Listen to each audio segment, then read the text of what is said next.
그리고 뭐 장기간, 아주 미미해도 장기간 피폭 당하면 위험하지 않겠느냐. 티끌 모아 태산 아니냐. 티끌이 태산이 되려면 티끌을 태산만큼 모으셔야 됩니다. 티끌은 모아도 티끌입니다. 피폭량이라는 건 작은 양을 장기간 간다고 해서 이게 큰 영향을 주지 않습니다. 우리가 1리터 100크렐의 삼중수소를 민물에서 장기간 섭취해 오셨습니다. 그런데 후쿠시마에서 우리 바다에 줄 영향은 100만 분의 100크렐입니다. 그럼 100크렐을 장기간 먹어와서 농축되는 것도 없고 아무 문제가 없이 살아오셨는데 그걸로 영향을 받겠느냐. 80년을 사신들 100년을 사신들 영향을 받을 이유가 전혀 없습니다.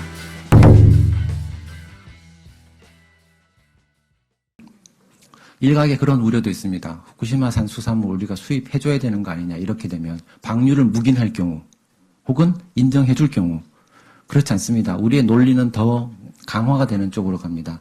WTO 우리가 소송을 당했을 때, 제소를 당했을 때 우리가 1심에서 졌습니다. 1심에서 졌는데 1심에서 진 이유가 뭐냐. 후쿠시마산 수산물을 우리 국민이 섭취할 경우에 위험하다라고 주장했습니다. 우리가 졌습니다. 위험성을 우리가 입증할 수 없습니다. 보셨듯이 위험한 수준이라고 이야기할 근거가 전혀 없어요. 그래서 2심에서는 우리가 어떤 전략을 펼쳤느냐, 위험성에 대해서는 아예 언급을 하지 않았습니다. 단, 그 바다와 우리 바다는 다르다라는 논리를 가지고 갔습니다. 왜? 그 바다는 사고가 있었고, 그 사고의 영향이 아직 남아있다. 그러니, 우리 바다에서 잡은 물고기를 검역하는 것과 그 바다에서 잡은 물고기를 검역하는 것은 달라야 되지 않겠는가. 인정받았습니다. 일리가 있다. 한국의 주장이 일리가 있다. 그 바다와 너네 바다는 다르지. 라는 거 인정받은 거예요. 자, 그러면 저런 우럭이 잡힌다. 뭐 거의 바깥에 나가면 잡지를 못합니다. 기준치 넘는 게 거의 없는데요. 여하간 저쪽에 있다는 것 자체는 일단 저 바다와 우리 바다는 다르다는 것. 그리고 방류를 하게 되면 어떻게 됩니까? 여하간 사고 때문에 나온 것을 지금 방류를 하고 있는 거죠. 그렇다면 그 바다와 우리 바다는 다르다는 논리는 우리가 계속해서 가지고 갈 수 있습니다. 오히려 더 강화된다고 보는 게 맞을 겁니다.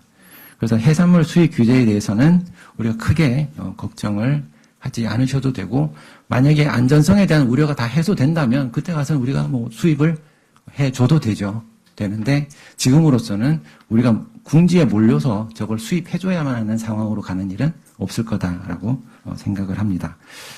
그리고 뭐 장기간, 아주 미미해도 장기간 피폭 당하면 위험하지 않겠느냐. 티끌 모아 태산 아니냐. 티끌이 태산이 되려면 티끌을 태산만큼 모으셔야 됩니다. 티끌은 모아도 티끌입니다. 피폭량이라는 건 작은 양을 장기간 간다 그래서 이게 큰 영향을 주지 않습니다.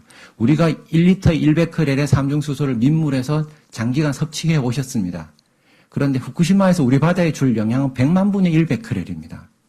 그러면 100크렐을 장기간 먹어와서 농축되는 것도 없고 아무 문제가 없이 살아오셨는데 그럼 그걸로 영향을 받겠느냐. 80년을 사신들 100년을 사신들 영향을 받을 이유가 전혀 없습니다. 이상 마치겠습니다. 고맙습니다.